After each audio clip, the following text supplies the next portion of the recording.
In 1809, British astronomer James Staveley submitted an account of something strange that he had witnessed in the night sky, above Hatton Garden, in London, to the Journal of Natural Philosophy, Chemistry, and the Arts.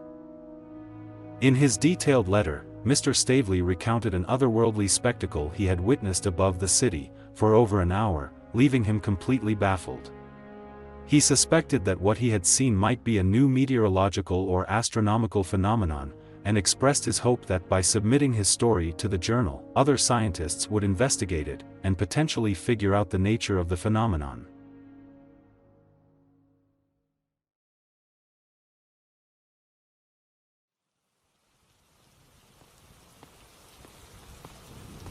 On August 10, 1809, at 1:30 a.m., Mr. Staveley returned home after a long day of work. Exhausted and drained, all he desired was a good night's rest.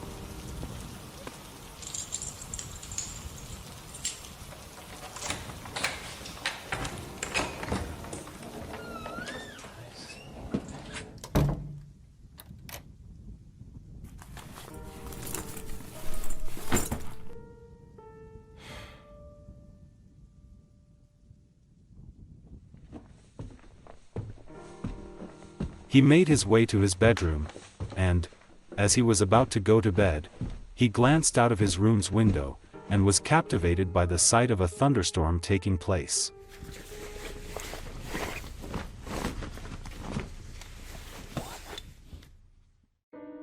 As he pulled back the curtains of his bedroom window to admire the beauty of the lightning, he was stunned by the appearance of a bizarre phenomenon in the sky, unlike anything he had ever witnessed before. It was a massive black cloud, darker than the night sky, with lightning flashing non-stop, only from its edges. Below the black cloud, Mr. Staveley saw several luminous clouds, with multiple objects moving and dancing around them, which he described as dazzling specks of light. No lightning flashed from the clouds where the lights were playing. Mr. Staveley looked around, trying to identify the source of light that illuminated the small clouds, but couldn't find any. The clouds were apparently emitting light, and were at a considerable distance beneath the large black cloud. At first, he thought he was witnessing a strange and never-seen-before meteor shower, but soon realized that he was dealing with something rather more extraordinary. Some of the lights gradually increased and decreased in size. One in particular, increased in size, until it became of the brilliance and magnitude of Venus, then moved with great speed near the edge of the cloud. It then became stationary and dimmed, before vanishing. The whole phenomenon moved slowly across the sky, and disappeared on the eastern horizon, while a few lights shifted towards the north.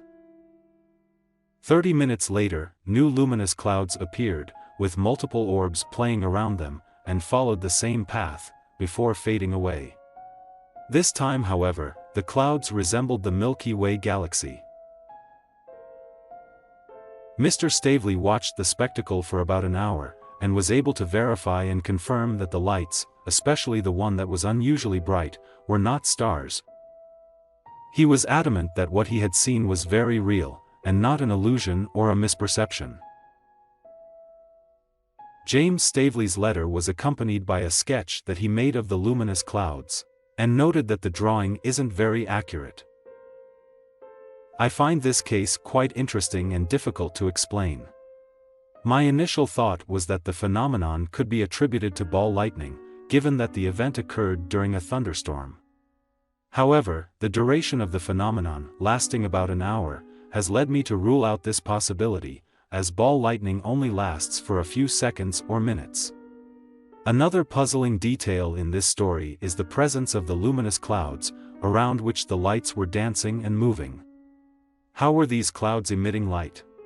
Were they really clouds? Or something else entirely? Furthermore, the appearance of spiral-shaped clouds, 30 minutes after the initial phenomenon vanished near the horizon, adds another layer of mystery. When it comes to the black cloud, I think it could be a very active thunderstorm cloud, with lots of lightning, as we can see in this example. But why was lightning flashing only from the edges of the black cloud, and not from areas within it as well? It's kinda strange. The Hatton Garden sighting of 1809 is just one example of the countless unidentified aerial phenomena that have been reported for centuries, long before the modern UFO phenomenon in the 1940s. In this series, I will show you that as we delve deeper into history, we will uncover many similar unexplainable cases that have been either forgotten, overlooked, or dismissed with very simplistic explanations. In the 18th, 19th, and even early 20th centuries, UFOs were usually labeled by scientists as unique meteoric or atmospheric phenomena. But upon a closer examination of the reports and the descriptions of the events, it becomes evident that in many instances, the reported phenomena cannot be attributed to natural causes. Was the Hatton Garden sighting just a bizarre phenomenon of natural origin? Or something otherworldly? Could fatigue have caused Mr. Stavely to hallucinate some of the things he reported seeing? To this day, the case remains an unsolved mystery.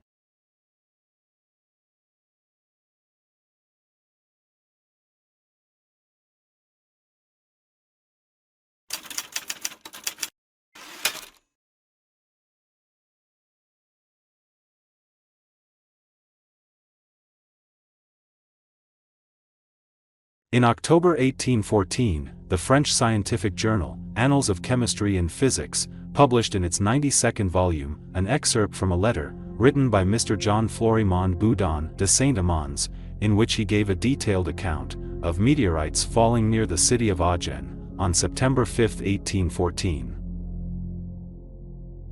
That day, at around 11:40 a.m., under a clear and serene sky, with a northerly wind, a small round white cloud with a grayish center appeared at a high altitude, northwest of the city. Its overall appearance was strange, and caught the attention of the inhabitants, including Mr. Boudon. The cloud exhibited unusual behavior, rotating on its axis, while emitting rumbling noises, and remained stationary in the sky, despite the strong wind, leading Mr. Boudon to speculate that it must have been at a very high altitude. A few minutes before midday, the situation took a very strange turn. The cloud produced a sudden and very loud boom, shaking the doors and windows of many houses, and causing fear and panic among the inhabitants of the city. The violent detonation sound was heard in multiple communes, located in the 1st, 2nd, and 4th arrondissements of the department of Lot-et-Garonne, such as Montpezat, Temple-sur-Lot, Castelmorin, and Montclar. The sound was also heard in other areas outside the department, like Mézin, Saint-Macaire, Bazas, and Condom-en-Armagnac.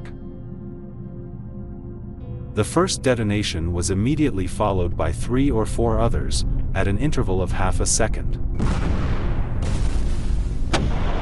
These were accompanied by one last rolling noise, that initially resembled musket fire, then, the sound of moving carriages, and finally, the collapse of a large building. Simultaneously, a lightning flashed from the cloud, followed by a shower of stones, of various sizes, falling obliquely at an angle of over 65 degrees, onto several communes. Additionally, 3 or 4 smaller clouds emerged from the main cloud, and appeared to descend rapidly towards the ground, leaving behind blue smoke trails, with a red point. As this was happening, the main cloud swiftly moved southward, leaving 2 long trails, which according to eyewitnesses, resembled long ropes, and remained visible in the sky for some time. As the cloud reached Mr. Boudon's zenith, it stopped, diminished in size, and slowly dissipated in the same spot. Numerous meteorites were found by scientists, villagers, peasants, and government officials. Among them, 2 were reported to weigh over 18 pounds each. One of these stones had sunk into the soil, to a depth of 8 or 9 inches, while the other rebounded 3 or 4 feet from the ground. Some of the stones were sent to the prefect of the department, who then forwarded them to the Minister of the Interior, François-Xavier Marc-Antoine. Others were distributed among curious individuals and collectors in various parts of France, while many were kept by peasants and villagers, who regarded them as sacred relics. Upon studying and analyzing the meteorites, scientists found that they're similar to those that had fallen in the town of Lagal in 1803, but they had a clearer gray color and a different texture. They also contained a high amount of metallic iron. Over the years, many of these stones were lost. As of today, only a few of them are well documented. This story has left me completely baffled because of how strange it is, and it really bothers me how mainstream science has completely overlooked the details regarding the strange cloud and its peculiar behavior. When reading the French articles talking about the event, they all appear to ignore the part of the report describing the unusual cloud. Why? Because acknowledging it would lead the readers to question the whole incident and rule out the meteor hypothesis. Here's a great example that I found of mainstream science trying to dismiss the event as nothing more than an ordinary meteorite fall. In an article published in 2018, the French newspaper, La Dépêche, talked about an exhibition called Meteorites Between Sky and Earth, held at the National Museum of Natural History in Paris, which showcased a collection of meteorite specimens from around the world, including a meteorite from Agen. Now, here's where things get absolutely ridiculous. The scientific sheet for the stone, referenced under the number MNHN-GT36, indicates, as with all meteorites, the passage at high speed of the Agen meteorite in the atmosphere created an impressive fireball and a spectacular noise. This is a blatant lie. The eyewitnesses never mentioned anything about a fireball at all. They all clearly stated that the meteorites came from the round cloud that was hovering in the sky for nearly 20 minutes. Additionally, meteors do not cause lightning when entering the atmosphere. Yet, the museum's description portrays the Agen incident as a typical fall of meteorites. Those who haven't read the original reports and descriptions by eyewitnesses will blindly believe this narrative and accept the lie as a fact. Now, let me be clear. I do not doubt the nature of the meteorites, and I'm not saying that the stones are alien artifacts and that there is a conspiracy to cover up the truth. The Agen meteorites have been studied and analyzed by numerous scientists over the years, and all the results agree that they're ordinary chondrites, which are the most abundant type of meteorites, and represent approximately 80% of all meteorite falls on Earth. My issue with this case is that I don't agree with the official explanation regarding how the stones came to Earth. Yes, the stones are meteoric in origin and entirely natural, but they didn't arrive on Earth the way meteors do. In my opinion, it seems that they were transported here by something, and then were dropped. As I previously explained in the Hatton Garden case, many cases of unidentified aerial phenomena during the 18th and 19th centuries were labeled by scientists as unique meteorological or astronomical phenomena, and were quickly forgotten over time, after being given very simplistic explanations. Since then, no scientist has questioned or challenged their official explanations. When I first read about this case, it reminded me of the Book of the Damned, by Charles Fort.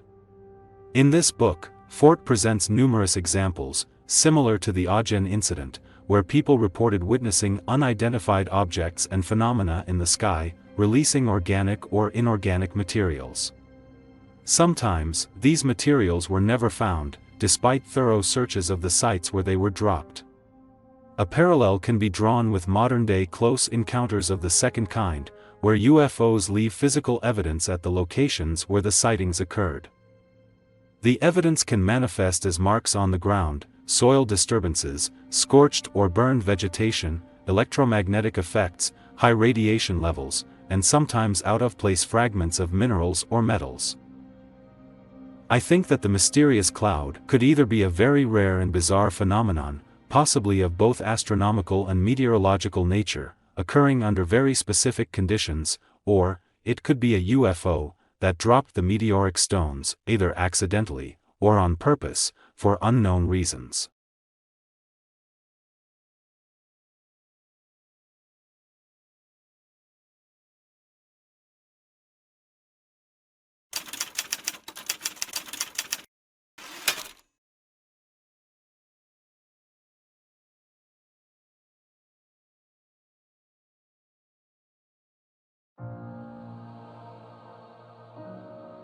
On the evening of May 15, 1811, at 8:35 p.m., a group of 5 distinguished students from the Faculty of Sciences in the University of Geneva were taking a walk at night when they heard a whizzing sound in the northwest. Then, a sudden flash of light in the same direction caused them to turn their heads, and that's when they saw a bizarre apparition in the sky, which they described as a serpent of fire over 5 degrees in length. It was bent back at the west end, and resembled the letter S. It then spread out in the lower part, after which, it assumed the shape of a horseshoe, then, the shape of a parabola. After 7 or 8 minutes, the luminous trail began moving slowly towards the west, but as it began doing so, it was obscured by a cloud. Its brightness diminished greatly, and the only thing they were able to perceive within the cloud were 2 bright points, one positioned at the extremity of the lower branch of the parabola, and the other was on the same branch, near the summit of the curve. Several minutes later, the phenomenon faded away. The students couldn't determine the exact altitude of the luminous trail, but estimated that it was at twice the height of the Jura Mountains. The phenomenon was simultaneously observed by 3 more eyewitnesses at the university. John Tremblay, a mathematician and nephew of the naturalist Abraham Tremblay, used a small telescope to observe the luminous phenomenon, and noted that the 2 bright lights were composed of multiple small luminous points. The other 2 eyewitnesses, Mr. Galland, a theology student, as well as Mr. Lhuillier, a mathematics professor, were able to determine the phenomenon's apparent height. While observing the phenomenon, they noticed that it grazed the summit of a tree, which concealed part of its light. After the end of the sighting, they measured the angle of altitude of the tree and its azimuth, from their spot of observation. This altitude, and consequently that of the luminous trail, was 18 degrees, and its azimuth was precisely in the direction of the magnetic meridian. This direction passes nearly through the zenith of the towns of Gray, Langres, Chaumont, Vitry, Chalon-sur-Marne, Reims, Valenciennes, and Bruges. The incident was later investigated by Professor Marc-Auguste Pictet, who collected the testimonies of the main eyewitnesses, as well as several others who reported the sighting with less precision. Additionally, Mr. Pictet discovered that the same luminous phenomenon was seen in Paris, by several eyewitnesses. Based on all the data he gathered, he determined that the phenomenon was over the region of Vitry, Chalon-sur-Marne, and Bar-sur-Ornain, at an estimated altitude of over 24.5 leagues, which is over 118 kilometers. 2 weeks later, on May 28, 1811, the philosopher and physicist, Professor Pierre Prévost, wrote a letter to Mr. Pictet, in which he expressed his delight and admiration for the amount of effort Mr. Pictet had dedicated to the investigation of the phenomenon. I did some additional detective work, to learn more about the circumstances of the event, and ended up discovering that the phenomenon was observed in many other locations, like Besançon, Lausanne, and even Augsburg, in Germany. According to those who witnessed the event from the beginning, it started like this. A luminous meteor-like phenomenon appeared in the southeast, then moved in a zigzag pattern to the northwest, while emitting a whizzing sound.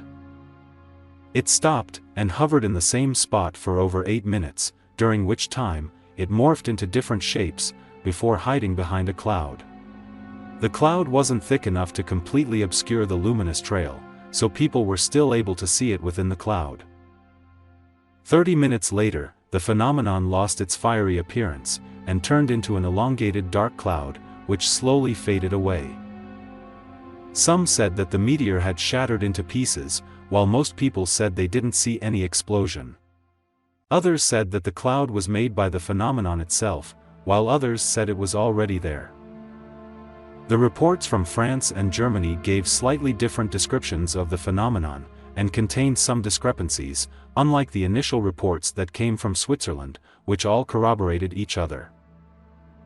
I think the reason why it was perceived differently to people in other locations, was most likely because it was seen from different angles. Add to this, other factors, like weather conditions, the distance of the phenomenon from the observers, etc. According to the reports, the skies over the cities where the phenomenon was seen were mostly clear, with a bit of cloud cover, and most importantly, no wind. Yet, the strange luminous trail changed its shape twice, in a very short period of time, while hovering in the same spot, indicating that it wasn't influenced by atmospheric conditions, because if it was a meteor trail or a cloud, its shape and movement would have been affected by the direction and speed of the wind. As to the two bright lights that were seen within the cloud, I think that one of them might have been the star Procyon. As you can see here, the star was positioned in the west, at an altitude of 18 degrees, perfectly aligning with Mr. L'Huillier's estimation of the luminous trail's altitude, using a tree as a reference point. The second light might have been the star Gamesa, which is the second brightest star in the constellation of Canis Minor. The angular distance between them is 4 degrees and 17 arc-minutes. Upon superimposing the luminous trail on the stars, we obtain the same result that was observed by the eyewitnesses. One star positioned at the extremity of the lower branch of the parabola, and the other on the same branch, near the summit of the curve. The sighting of the two bright lights within the cloud, in my opinion, was nothing more than a misidentification of the two stars, caused by the overexcitement of the eyewitnesses, who mistook them for something unusual, linked to the phenomenon. However, one problem remains. My theory does not account for Mr. Tremblay's telescopic observation, where he noted that the large lights were made up of multiple small points of light. Was this just an illusion of some kind? Or the result of a defect in his telescope? I don't know. What do you guys think? Let me know in the comments below.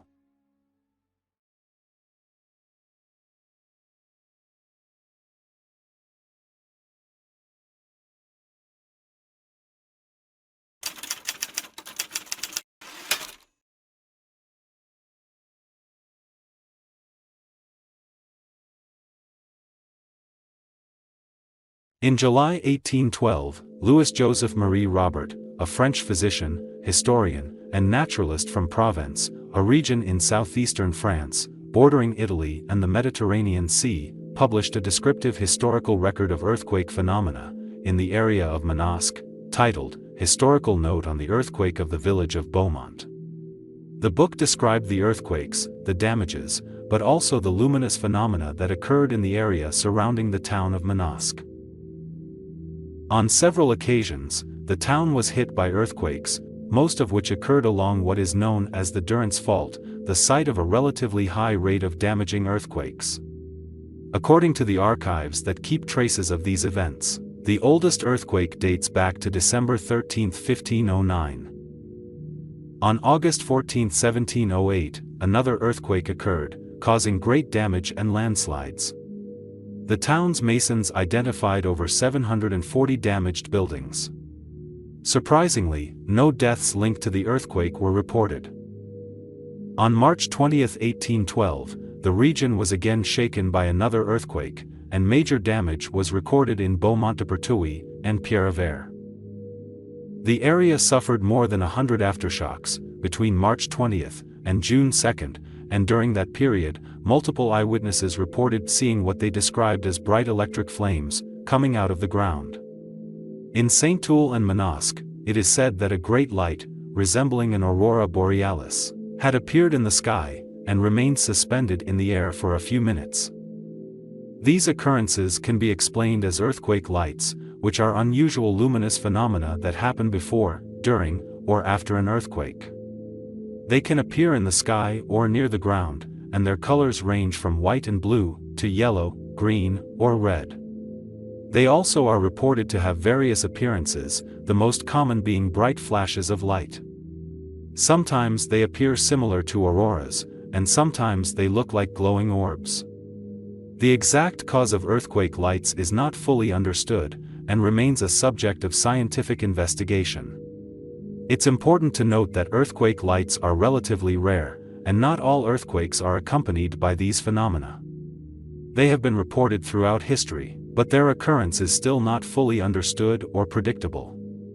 Although there is no broad consensus as to the causes and mechanisms that trigger them, scientists know that the phenomenon is of natural origin.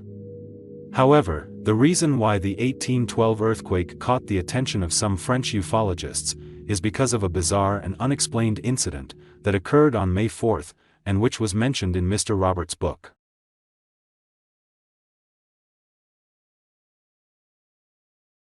On the 4th of May 1812, a small group of 7 travelers set out on a journey from the town of Digne to Manosque, via a horse-drawn carriage.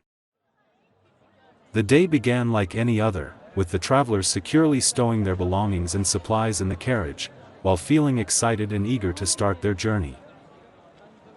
Upon finishing the preparations, the travelers set off. Little did they know that this seemingly ordinary day would soon transform into a terrifying and unforgettable experience. During their travel, they chatted amicably, exchanged stories and laughter, while enjoying the picturesque landscapes of the countryside. It was a calm and uneventful day, and everything seemed normal.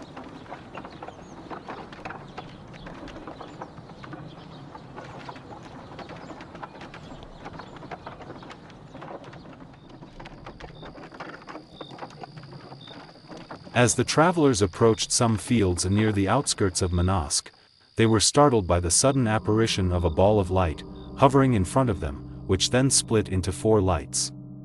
The group watched in astonishment, as the 4 globes danced through the air, performing mesmerizing maneuvers. As the travelers continued to observe the captivating phenomenon, they noticed something even more extraordinary. Within the glowing spheres, they discerned what appeared to be the silhouettes of human-like beings, enclosed inside objects resembling lanterns. The phenomenon reminded them of the eerie lights that had appeared after the Manosque earthquake, over a month and a half ago. The travelers thought the phenomenon might somehow be linked to the catastrophe, and could be a harbinger of another impending disaster. Driven by a sense of urgency, and an instinctive need for safety, the group fled from the area, and made their way to a hostel, near Villeneuve, known as the Inn of 4 Towers, despite its bad reputation and terrible customer service. They preferred to stop and spend the night in that hostel, rather than continue their journey to their final destination. Mr. Robert dismissed the sighting as nothing more than visual hallucinations, caused by eyesight issues. Personally, I find this explanation to be overly simplistic, and downright stupid, as it is highly unlikely, if not impossible, that all the eyewitnesses had vision problems. Although I do believe that there could be a logical and natural explanation to what happened, I think that the answer is more complex than the one offered by Mr. Robert. The major problem with this case is that Mr. Roberts' report is very brief, and doesn't provide detailed information about the circumstances of the sighting, as well as the eyewitness's background, making it difficult to come to a definitive conclusion regarding what happened.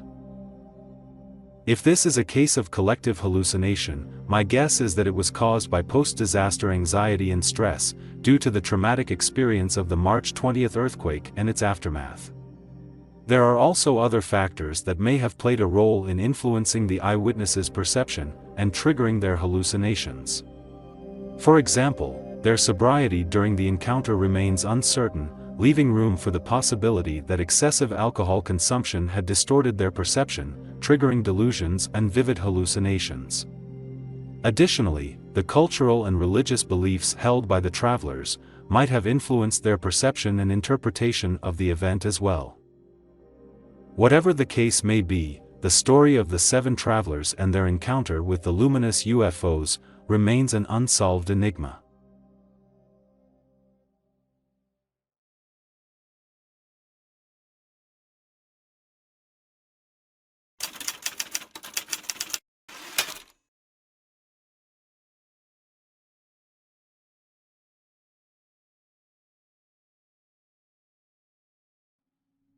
On February 14, 1809, a remarkable occurrence, involving a British ship, named HMS Warren Hastings, took place at the Mother Bank, a shallow sandbar located off the northeast coast of the Isle of Wight, in England.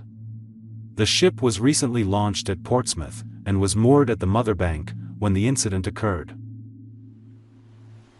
The day began with fine weather, as the crew busied themselves with the task of erecting the top-gallant masts, a process that took a few hours to complete. Around 3 o'clock in the afternoon, the atmosphere underwent a sudden change, becoming overcast to the west, signaling the approach of a violent storm.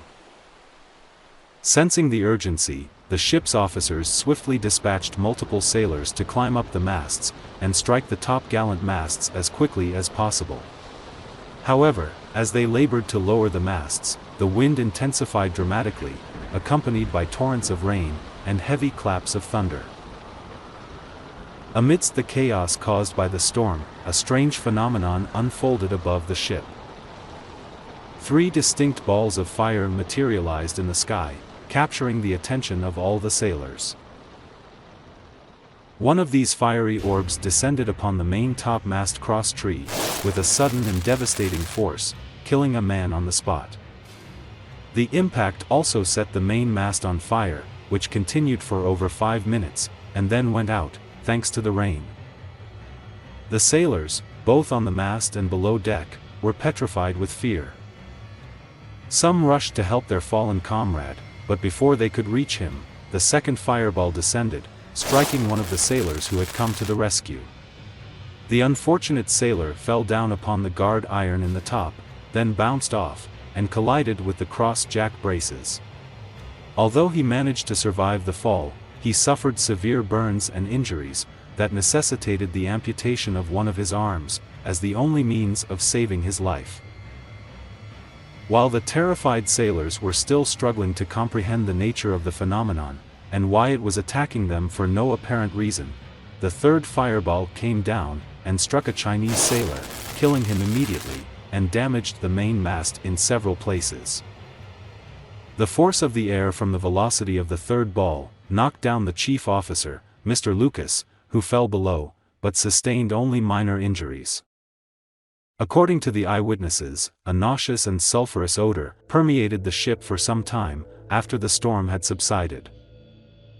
News of the event spread, with the London Times newspaper being the first to report on it, on February 17, 1809.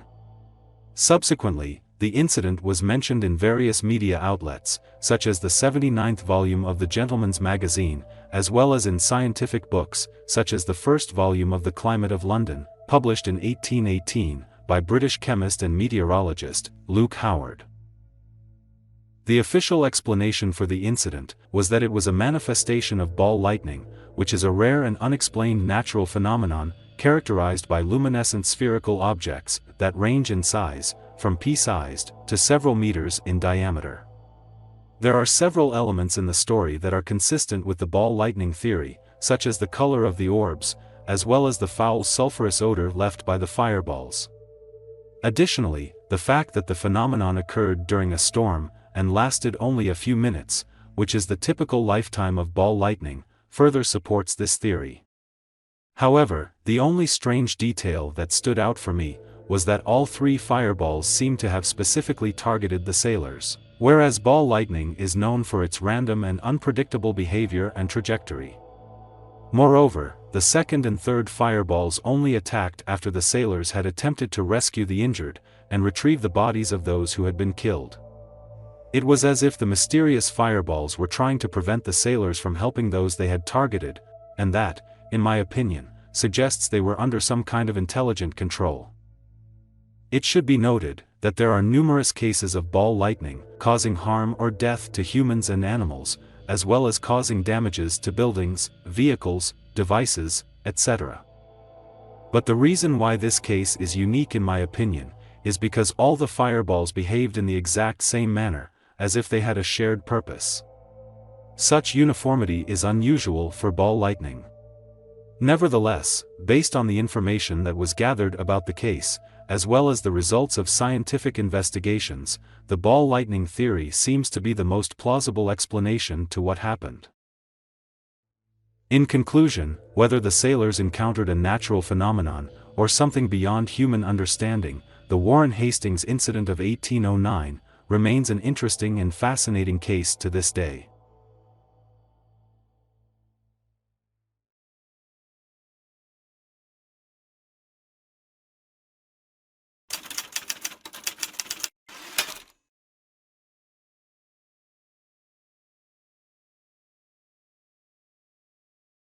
On March 28, 1978, a remarkable story appeared in the Courier and Freeman newspaper, talking about the discovery of an interesting diary, dating back to the early 1800s.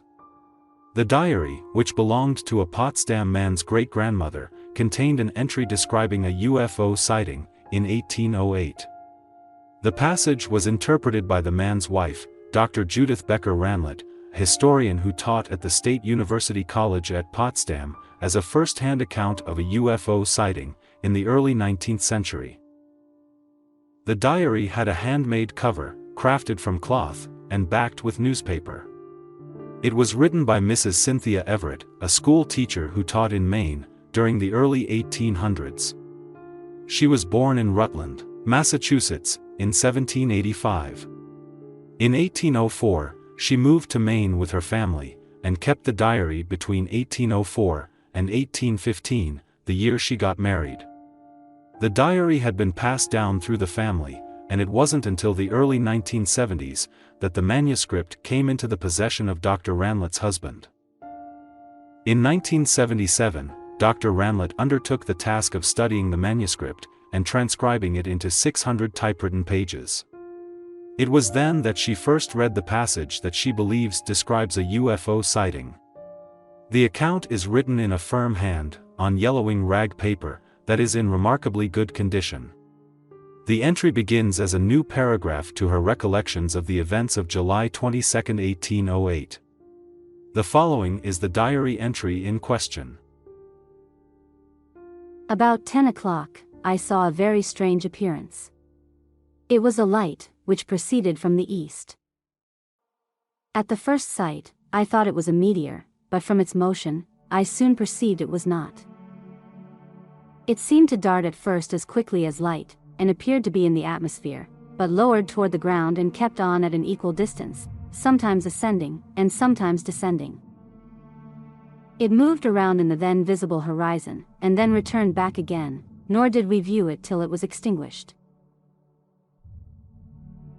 That's the only passage in the entire diary that mentions the sighting. Dr. Ranlett finds it significant that Cynthia Everett did not explain what she witnessed as a natural phenomenon, since she was a well-educated woman, and had first-hand knowledge about the night sky.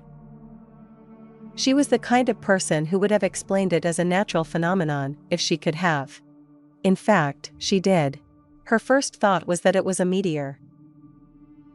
According to Dr. Ranlett, Mrs. Everett had a good education at the time, having been a student at the Leicester Academy, which was one of the few truly coeducational schools, where women went to class with men. She was also well aware of the occurrences of nature. In her diary, she recorded earthquakes, as well as the appearance of a comet.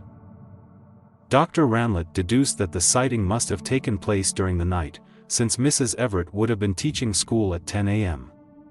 Besides that, she always made her entries in the diary just before she went to bed. Dr. Ranlett also determined that the sighting took place in the town of Camden, based on the various people that are referred to on that day. Cynthia was 24 years old when she wrote about seeing the strange light. She was single, but was living, as teachers did, with her family in the area of the school. She changed her lodgings about once a week. Dr. Ranlett was quick to point out that she herself is personally not a fan of the extraterrestrial hypothesis. She also added that she is not nearly as interested in the passage about the strange light, as she is about the revelations of the woman earning her own living, in the early 19th century. During my investigation of Cynthia's case, I explored several theories regarding the nature of the UFO. One theory in particular stood out as the most plausible explanation for what happened. Cynthia's sighting was likely a misidentification of a bright natural object in the night sky. To verify this theory, I used Stellarium, which is a free and amazing software that provides a realistic and accurate representation of the night sky in 3D. Based on the location, date, and time of the sighting, as well as the direction from which the UFO appeared, it became clear that Cynthia had undoubtedly observed planet Jupiter. Additionally, Jupiter happened to be the brightest celestial object in the sky that night, and was positioned quite low near the horizon, aligning with Cynthia's description of the UFO. As for the reported movements, they were nothing more than a misperception, known as the autokinetic effect, which is caused by small involuntary eye movements, after staring at a star-like light, against a black background, without a frame of reference. To some observers, these may cause stars and planets to appear to move, change direction, or dart around.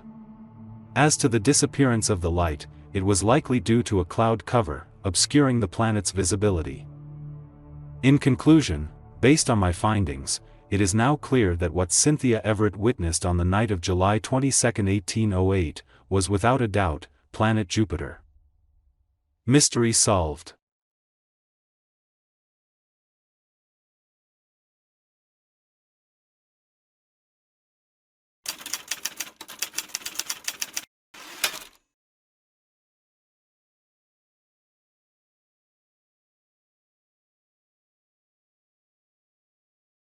In 1874, Louis Leroy, a Catholic priest of the Diocese of Arras, published a book, titled, The History of the Marian Pilgrimages in France.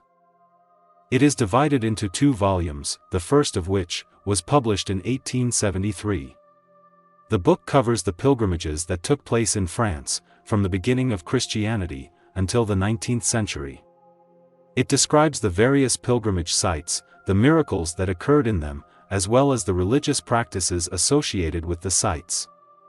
The book is a valuable source of information for those interested in the religious history of France. In Volume 2, page 259, we find the incredible testimony of a family, claiming to have encountered the Virgin Mary, near the town of Ornans. The reason we're interested in this particular case, is because her apparition was accompanied by a phenomenon that was later interpreted by ufologists as being a UFO sighting, more precisely, a close encounter of the third kind.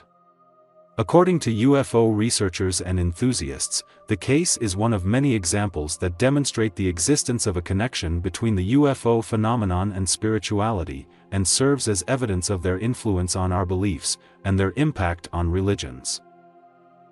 The story goes as follows.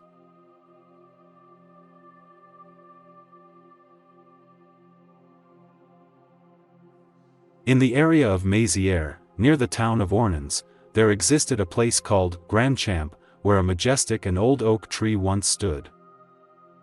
As time passed, the tree began to wither and weaken.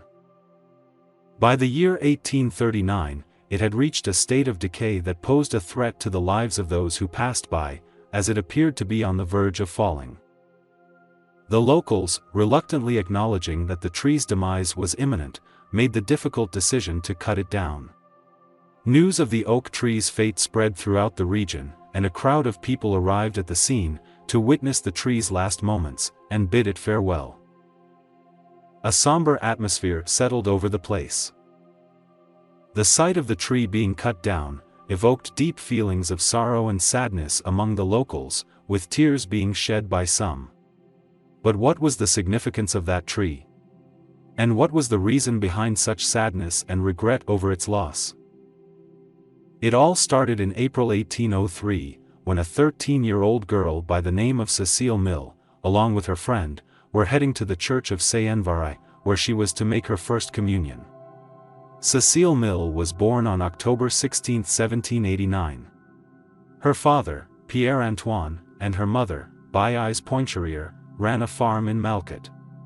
Cecile had 2 sisters, Simon and Marguerite.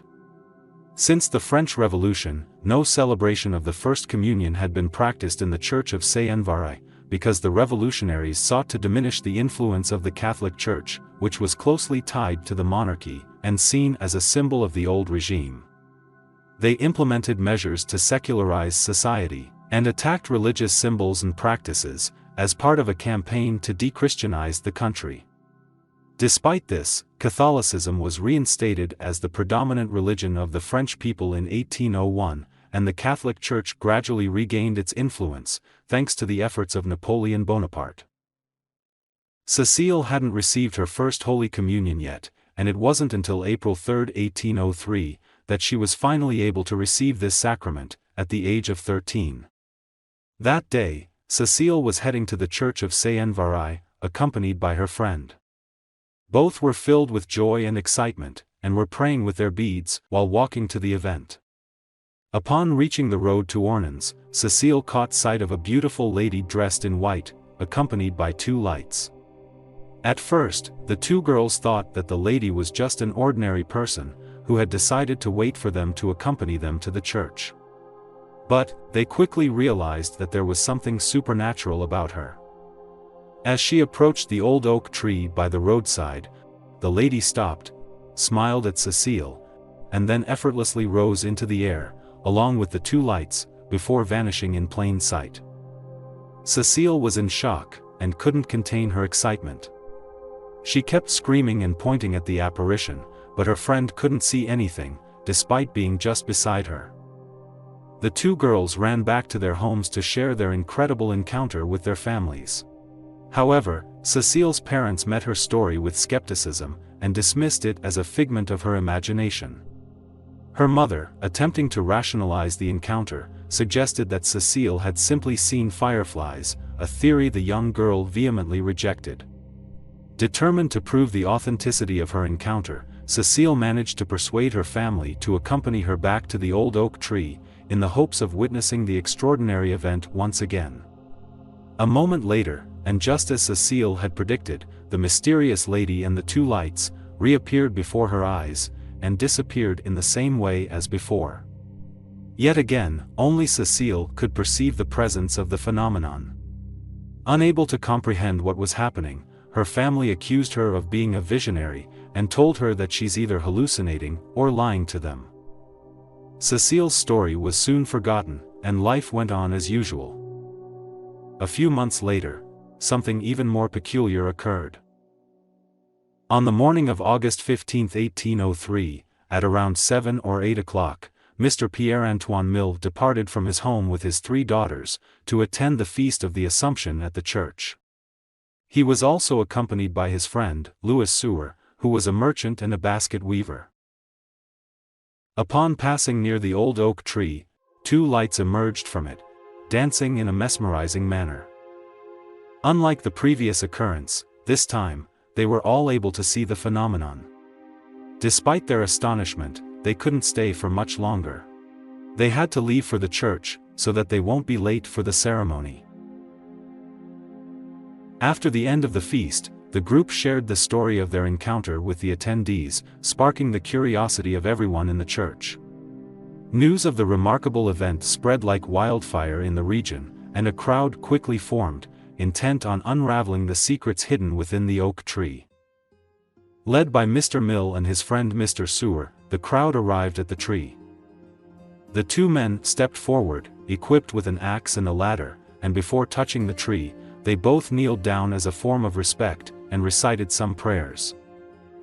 Then, they proceeded to closely examine the tree, in search of anything out of the ordinary. Their gaze fell upon a small deep crack in the trunk, barely visible to the naked eye when seen from afar. Realizing this could be the key to solving the mystery, they carefully widened the crack, using the axe.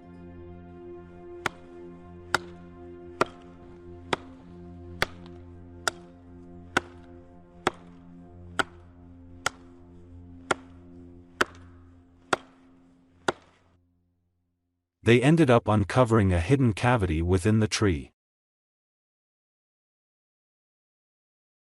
Inside this hidden chamber, they discovered a small clay statue of the Virgin Mary, holding her son Jesus in her left arm, and a bunch of grapes in her right hand, and both of them wearing a crown.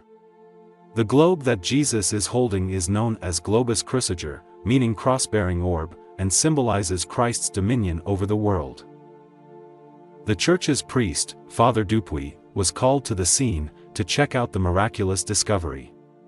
He later wrote a letter in which he recounted the whole incident, and sent it to his superiors.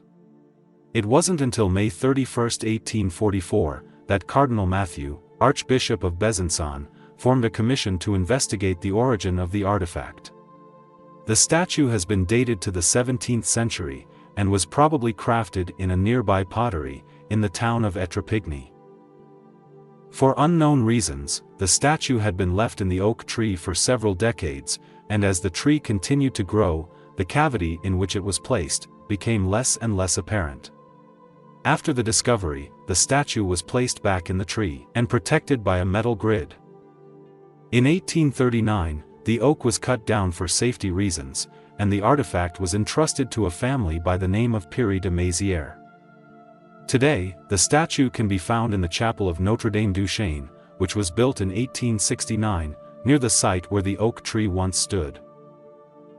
I first came across this intriguing story a few months ago, while reading Wonders in the Sky, Unexplained Aerial Objects from Antiquity to Modern Times by Chris Aubeck and Jacques Vallée. Although the case was briefly mentioned in a small paragraph, it piqued my interest, and prompted me to delve deeper into its details.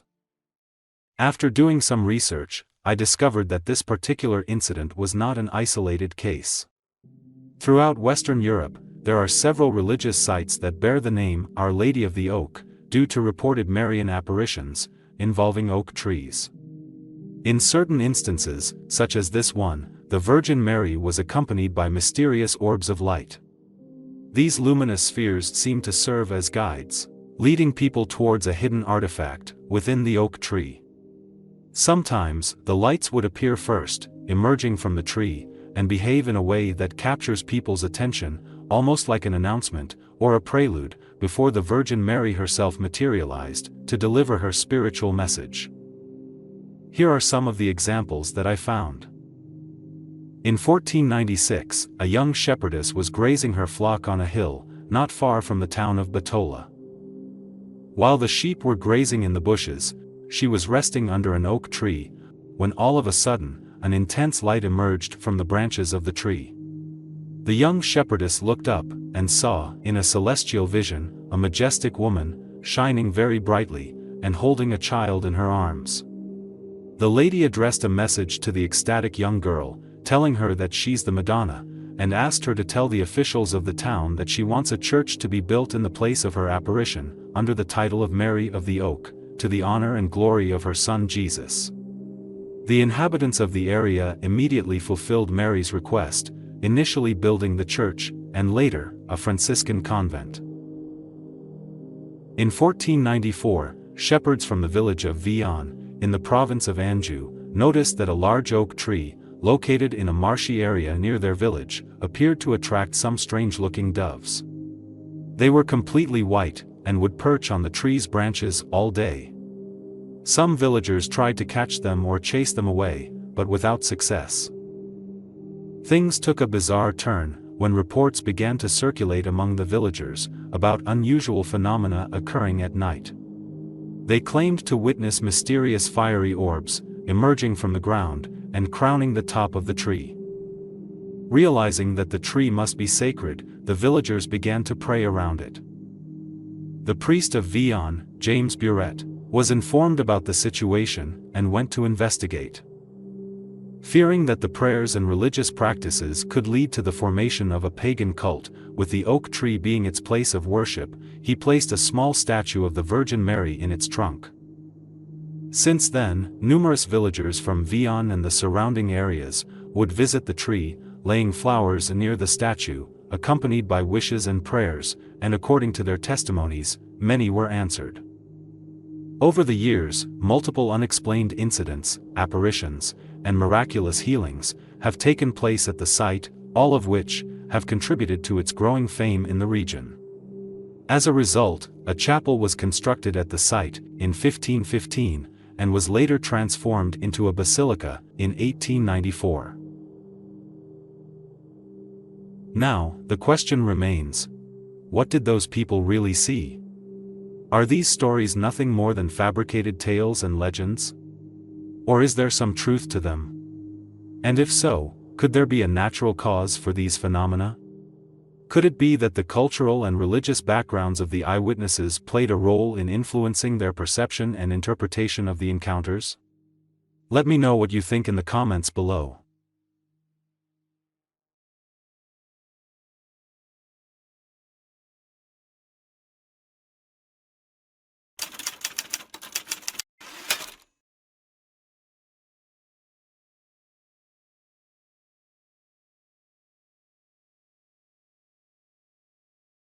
Around the mid-1800s, an intriguing story began to circulate among Japanese folk tale writers, describing an encounter between several fishermen and a mysterious woman in a strange-looking boat that appeared off the eastern coast of Japan, in the Hitachi province, sometime in the early months of 1803. Accounts of the incident appear in 4 texts. Ushuku Zaki, written by Komai Norimura, around 1815. Toan Shosetsu, written in 1825, by Kyokute Bakin. Hyoryu Kishu, written in 1835, by an unknown author. And Uemi no Chiri, written in 1844, by Nagahashi Matajiro. The tale captivated the UFO community worldwide, and became popular in modern Japanese culture, mainly because of the artistic depictions accompanying the text, which bear striking resemblance to the classic portrayal of flying saucers. The case became known as the Utsuro-Bune UFO Incident of 1803, and sparked a lot of debate and discussions among believers and skeptics. Several historians, ethnologists, as well as researchers from different fields, have discussed the legend as part of a long-standing tradition within Japanese folklore. Meanwhile, certain ufologists, as well as proponents of the ancient astronaut theory, claim that the story could be evidence of a close encounter of the third kind, with an extraterrestrial life. Most of the descriptions and details regarding the tale that I'm about to discuss are from Kyokute Bakin's manuscript, the Toan Shosetsu, since it contains the most detailed version of the story, compared to others. The story goes as follows.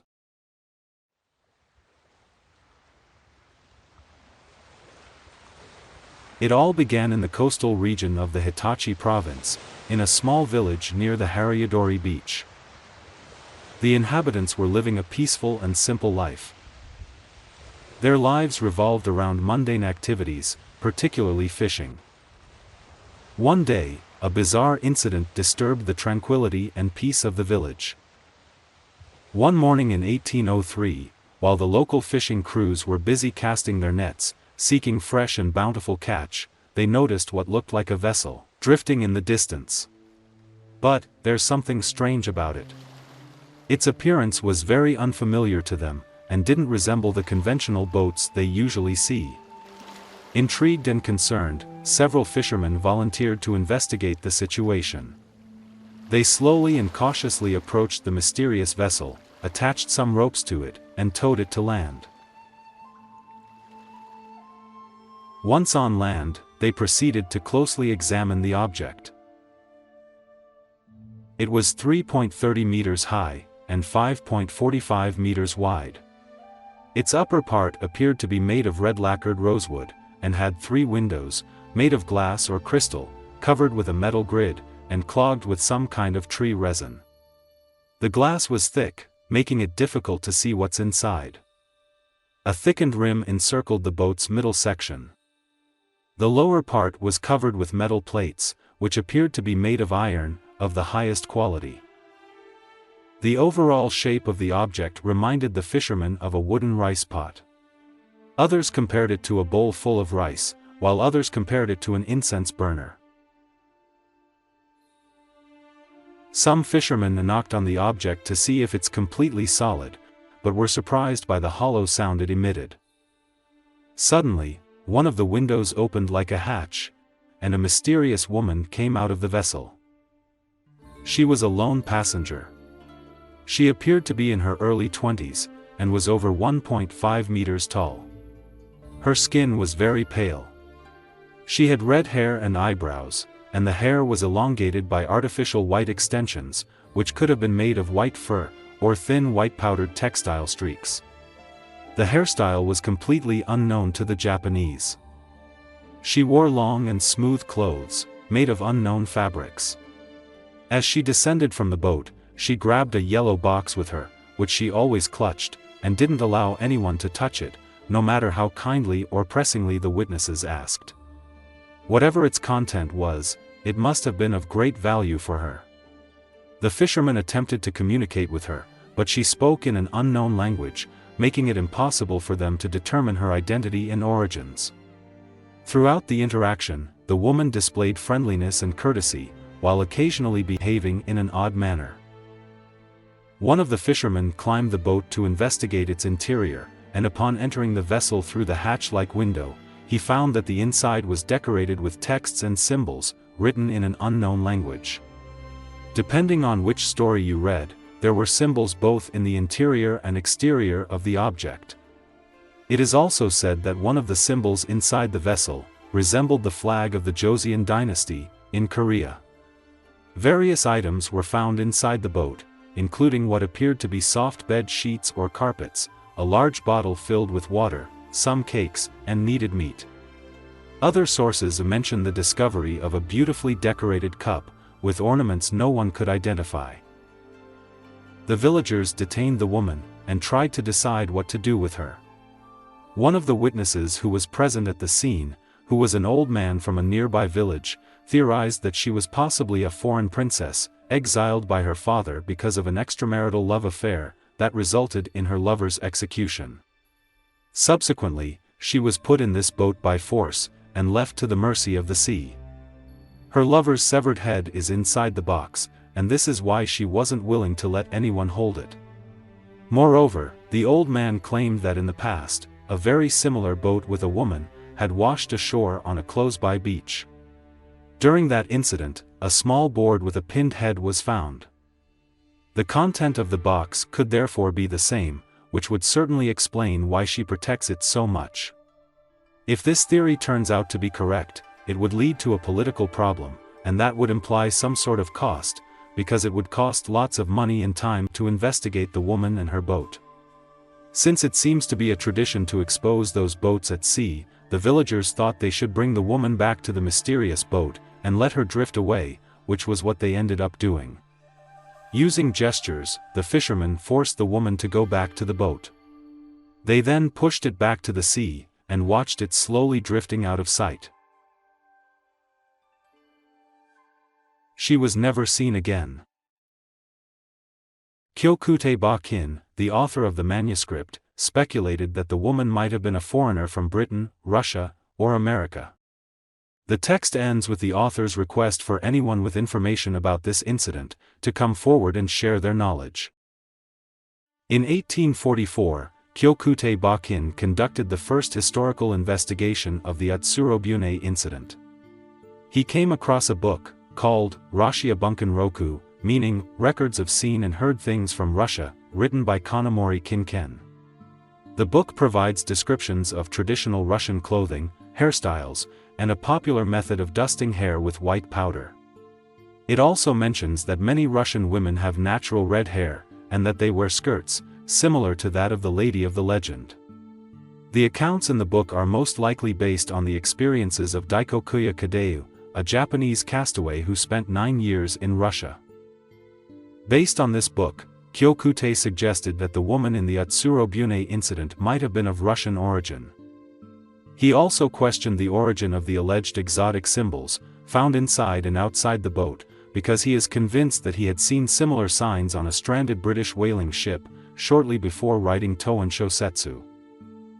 Further investigations of the Utsuro-Bune incident were done, between 1925 and 1962, by ethnologist and historian, Yanagita Kunio. He pointed out that circular boats were not unusual in Japan, and in Asia in general. The only details that made the boat look exotic were the glass windows, clogged with tree resin, as well as the metal plates.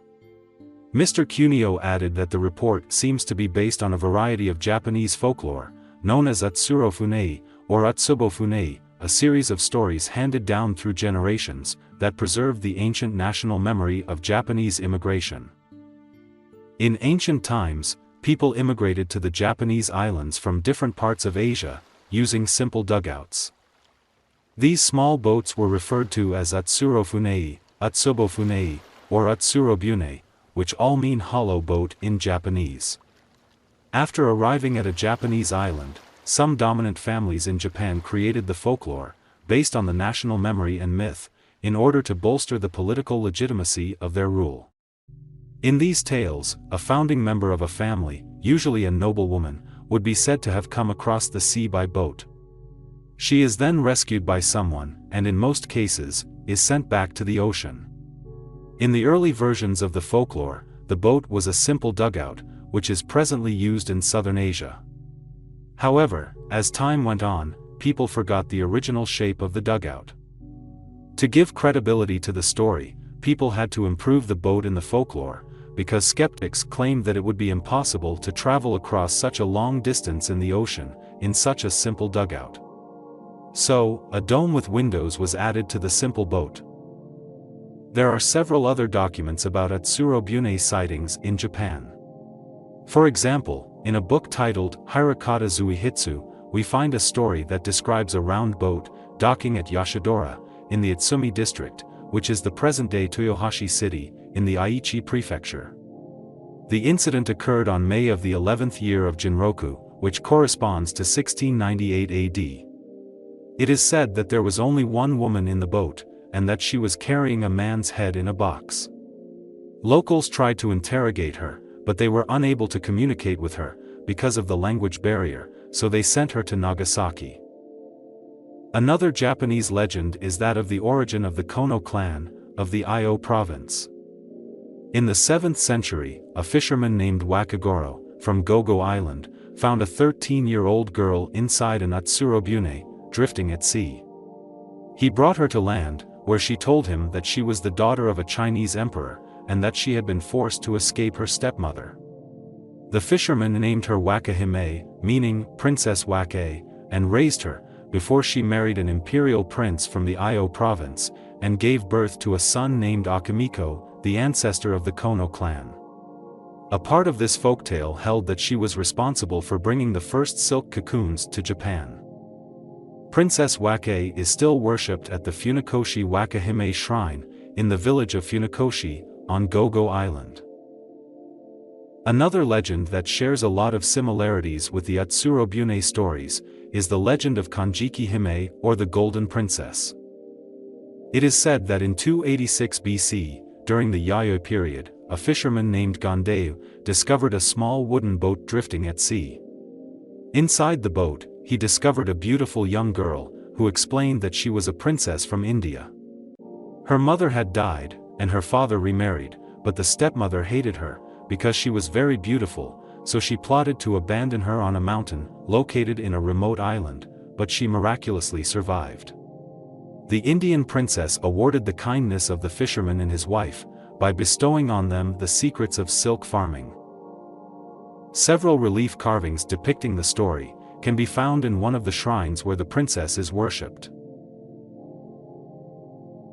One of the carvings shows the princess inside an Utsuro-Bune with a dome, while Gondeu is heading towards her to save her. With the advent of the modern UFO phenomenon and the birth of ufology in the early 1950s, along with the introduction of the ancient astronaut theory in 1968 by Erich von Däniken, the Utsuro-Bune Incident of 1803 has garnered way more attention than before, and has been thoroughly examined and investigated by numerous historians and researchers.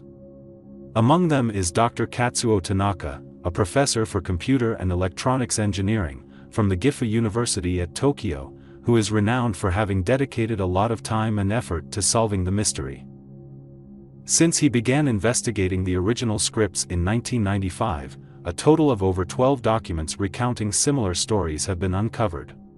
The most recent discoveries were made in 2012, 2014, and 2021. What most of the documents agree on, is that a strange round boat with a woman on board, washed ashore in 1803, in the Hitachi province. The woman was pale-skinned, wore strange clothes, carried a box and some supplies, and spoke an unknown language. However, each version of the story is full of inconsistencies and contradictions. For example, the location of the event is contested. Some sources say that the beach's name was Hariadori, while others say its name was Haratonohama. Upon verification, Dr. Tanaka found out that both named beaches are fictional locations, and never existed, because the names of places during the Tokugawa period were well recorded and detailed in many documents in Japan. No such names were found in any maps, books, or dictionaries of that time. Even if the beach names were changed, the original names can still be traced in the records. The second issue with the story is the date of the event. The 12 documents give 4 different dates: February 5th, February 22nd, March 24th, and March 26th. Another problem with the story is the ownership of the beach, where the boat was brought to shore. Some sources say it was owned by Ogasawara Echinokami. Other sources say it was owned by Ogasawara Izumi, different individuals, but both related to the same family. Dr. Tanaka was able to find Ogasawara Izumi's name in the Tokugawa records, but he had no territory in the Hitachi province in 1803, or in any other period. Ogasawara Echinokami on the other hand had 3 territories in the province in 1803, but the problem is that his territories were inland, and didn't face the Pacific Ocean. There are lots of other discrepancies and contradictions between the versions of the story, in terms of the size, color, and shape of the object, as well as the fate of the woman, with some sources saying that she was sent back to the sea, while others say she lived among the villagers, and passed away 5 days later, after refusing to eat or drink anything, and was buried in an unknown location, etc. As to the symbols inside and outside the boat, a paranormal researcher by the name of Ryutaro Minagami came across some interesting paintings by an artist named Keisai Eisen, showing similar symbols. Keisai Eisen lived during the same period when the 1803 incident occurred. He was famous for his paintings and ukiyo-e prints of beautiful women. Eisen also designed landscape prints, some of which included alphabetic picture frames. The designs you're seeing here are known as ranji frame, and were a form of art technique that imitated Roman letters. Upon comparison, it becomes clear that the symbols on the Utsuro-Bune look almost identical to the ranji frame.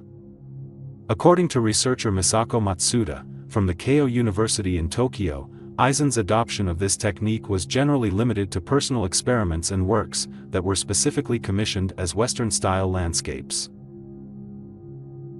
After years and years of extensive research and investigations, Dr. Katsuo Tanaka and Mr. Yanagita Kunio, along with other historians and experts, concluded that the 1803 incident, as well as all other tales of the Utsuro-Bune, were fabricated.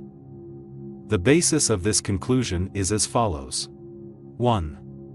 The story was constructed in a way so that no one can outright disprove it, or verify its credibility. 2. The people of the Edo period shared great interests in paranormal things, such as ghosts, monsters, and all kinds of oddities and things that are out of the ordinary, so it would not be surprising to find stories of exotic boats like the Utsuro-Bune. 3. The story is based on folklore that has been handed down in many parts of Japan, and people will easily believe this story, because they have always heard similar stories elsewhere. In recent years, Mr. Tanaka has discovered that the drawings of the Utsuro-Bune woman contain hidden meanings and symbolisms, which seem to refer to the legend of the Golden Princess. In this drawing, the long socks with the horizontal stripes symbolize silkworms. In this depiction, the woman is very similar to the statue of the Golden Silkworm Princess in the Sifukuji Temple. The same robe, headdress, and bow knots. Even the shape of the eyes. As to the box, it's also a symbol related to the legend of the Golden Princess, and contains silkworm eggs.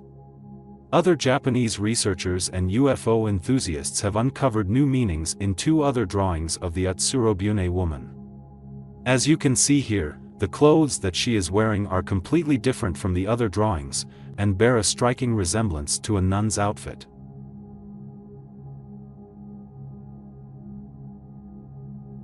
Even the cup that was discovered inside the boat resembles the chalice that holds sacramental wine during the Eucharist. And although the text describes the woman as young and beautiful, with red hair and beautiful white teeth, the writer of the document depicted her as an old-looking woman, with a wrinkled and creepy face. This reflects the Japanese's perception of Westerners, due to the influence of folklore and isolationism, which brings us to the fourth point in this conclusion. When looking at the historical context of this event, the Edo period was characterized by Japan's extreme isolationist foreign policies. During that time, the rulers of Japan restricted foreign influence and trade with other countries. The main reasons for this isolationist policy were to maintain political stability, prevent the spread of Christianity, and control the influence of foreign powers. Because of these policies, information about other countries became scarce, and was often inaccurate and wrong. The world beyond Japan to the average citizen became mysterious, exotic, and frightening. An encounter with a white European person would have been a rare and scary sight for rural fishermen and villagers, akin to encountering an alien from outer space in modern times. In 1543, the Portuguese were the first Europeans to visit Japan. They were referred to as Nanban by the Japanese, which translates to southern barbarians, because their ships appeared to sail from the south. The Dutch, who arrived later in the year 1600, were called Nanban as well, but were also given another name. Como, meaning red hair, or red-haired people. In Japanese folklore, red hair is associated with several supernatural beings, such as the Akagashira, the Kijimuna, and the Shoujo.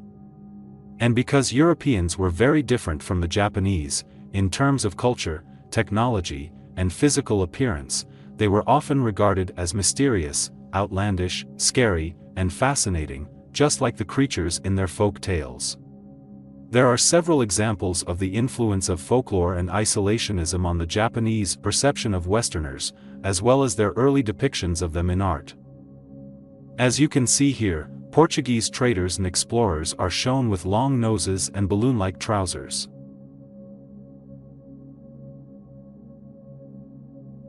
Another example is the portraits of Commander Matthew Perry. Westerners were sometimes referred to as the blue-eyed barbarians, but some artists, who had never encountered Europeans before, were a bit confused about where such blueness resided. So, instead of painting his irises blue, they painted his eyeballs. Other variations of the portrait have elements of Japanese mythology and folklore incorporated in them. As you can see here, Perry looks more like a ferocious and demonic entity than a human. All these exaggerated and inaccurate representations are the result of limited information and cultural understanding, as well as the influence of folklore, imagination, and stereotypes. Lastly, the major problem with the credibility of this story is that there's zero mention of the incident in government records, and is only found in folk tale books. The Hitachi province was not far from the capital, and faced the Pacific Ocean. The beach was very important for national security during the Tokugawa period. Therefore, hiding such an event is extremely unlikely, and it is also unrealistic to believe that such an incredible incident involving a strange boat and a foreign woman on a beach in Hitachi hasn't been recorded in any official documents of the Tokugawa period. So, long story short, the Utsuro-Bune Incident of 1803 was just an imaginary story, whose writer was inspired by the old legends of the Silk Princesses. And because the story revolves around a foreigner, they included some elements related to Westerners, such as the woman's red hair, her pale skin, her European-like clothes, as well as the unknown Roman-like letters. They also made the boat look modern and sophisticated, in order to add some believability to the story.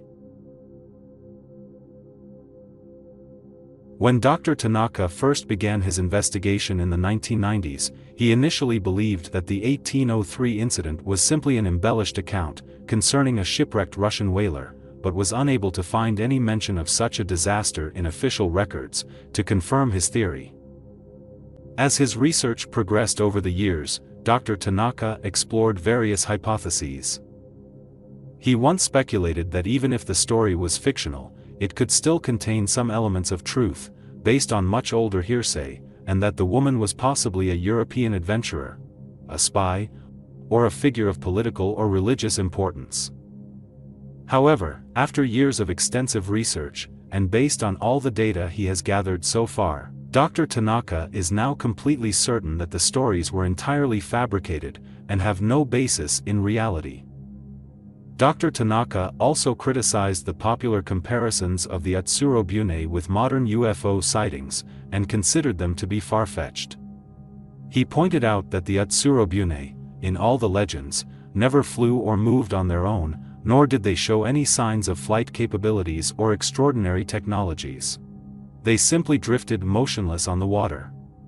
Furthermore, no devices, machines, or navigation systems were found inside the objects.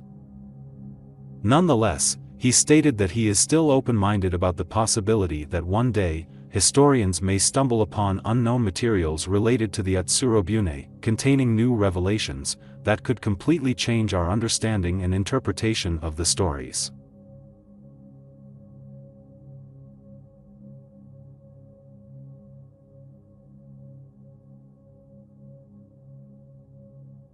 I hope you enjoyed this video, and if you did, then hit the like button and subscribe to my channel. If you'd like to show your support and appreciation for my work, consider donating via PayPal or Ko-fi. Your generosity will help me continue making more informative content for you. The links are in the description below. Thank you for watching, and I'll see you all in the next video.